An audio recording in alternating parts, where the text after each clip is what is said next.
Şimdi zaten daha öncesinde de biz aynı şeyi yaptık, kampanya yaptık. Ama yeni nesilde de gel. Adil Efendi yaptık.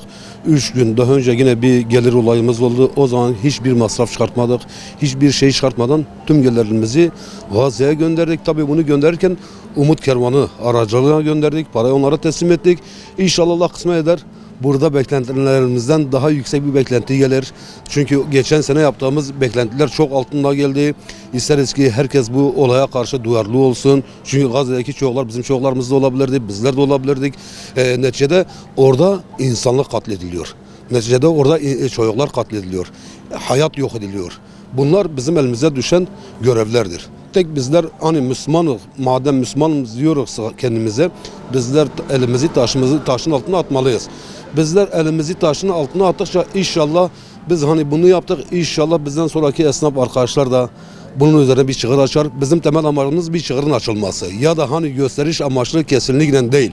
Çünkü biz elimizden geldiğince zaten boykot ürünü hiçbir şekilde satmıyoruz. Boykot olayı kesinlikle.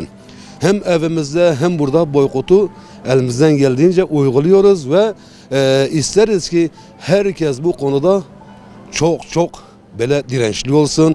Çünkü bir avuç insanın neler yaptığını tüm dünya gördü ve Allah-u Teala herkese o imanı nasip etsin. Çünkü bizler rızkın kefilinin kim olduğunu biliyoruz, Allah'tır.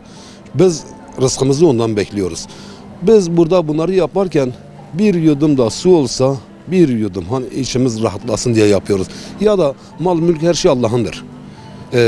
Bize bu malı mülkü veren Allah'tır. Bizler elimizden geldiğince, çünkü orada insanlık katlediliyor. İnsanlığın katledildiği yerde bizler burada evimizde rahatlıkla yatıp kalkıyorsak, ediyorsak vallahi bunlar bizim aciziyetimizdir. Bizler de burada elimizden o 3 günlük gelir ne olursa olsun, istersen 1 milyon olsun, istersen 2 milyon olsun, istersen 100 bin lira olsun, istersen 50 bin lira olsun. Ne olursa olsun hepsi Gazze'ye gidecek ve burada bir de bizim esnaf arkadaşlarımız var, çalıştığımız arkadaşlar. Ciğeri biz 750'den alıyorduk. Ciğerci arkadaşımız bize Böğüs'ten saydı. O 250 lira orada bir indirim yaptı bize. Eti Böğüs 60'tan alıyoruz. Etçi arkadaş indirimini yaptı. O da fiyatı dememiş. O da indirim yaptı. Kömürü 43 milyondan alıyoruz.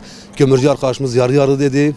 Sırf Gazze olduğundan dolayı fırıncı arkadaşımız da 3 gün boyunca dedi ekmekler bedava. O da dedi benim hayrım olsun. Tabii bunlar hani el neticesinde hani birleşerek bir şeyler oluyor. Biz de elimizden geldiğince bir şeyleri kesmeden inşallah net geliri Gazze'ye göndermeye gayret edeceğiz. Kendi imkanlarımız. Ama devletlerin imkanları çok yüksek. İsteriz ki o Gazze 2 ayda komple inşa alanına gelsin, komple yapılsın ve oradaki yaşam alanı buradan daha güzel olsun. Çünkü niye? Önümüz kış. Şimdi biz kış ayına gireceğiz. Burada evimizde rahatlıkla yatacağız. Oradaki insanlar çadırlarda kalacak. Çadırlarda kalan insanlar sıkıntılar içinde yaşayacaklar.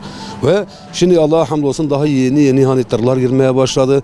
Ve biz hani bunu yaparken Gazze ateşkes olayından habersiz bunu planlamıştık. Allah-u Teala bize kısmet etti ve bu da o güne denk geldi. Hani böyle planlı programlı olan bir şey değildi. Şu an hani birçok insan ne diyordu? Ya işte biz Gazze'ye gönderiyoruz, Gazze'ye girmiyor. Ha şu an giriyor. Şu an kesinlikle giriyor. Kimse bir şeylerin arkasına sığınmasın ve rahatlıkla gönderebilir Gazze'ye. Yeter ki insanın niyeti halis olsun. Hani Hazreti İbrahim'le karıncanın misali var ya. Ne diyor orada? Karınca ne diyorlar? Diyorlar sen ne yapıyorsun? Diyor ben su taşıyorum. Niye suyu taşıyorsun? Bu sunan, bu cüssenen, bu ateş mi söner? Bu koskoca ateş. Ben hiç olmazsa safımı belli ediyorum diyor. Bizler de madem Müslümanıksa, valla bizler de safımızı belli etmemiz lazım. Bir de oradaki her şeyi bir tarafa bırakın.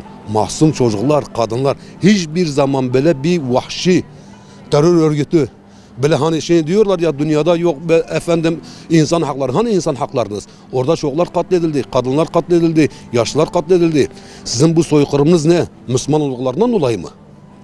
Ve ben isterim ki dünyadaki tüm Müslüman ülkeler oraya Gazze'yi bir an önce kalkandırsınlar ve o Gazze'deki yıkık, dökük alanlar bir elde inşa olsun. Bu kışa girerken, kış ayına girerken inşallah oralar yapılı hale gelir.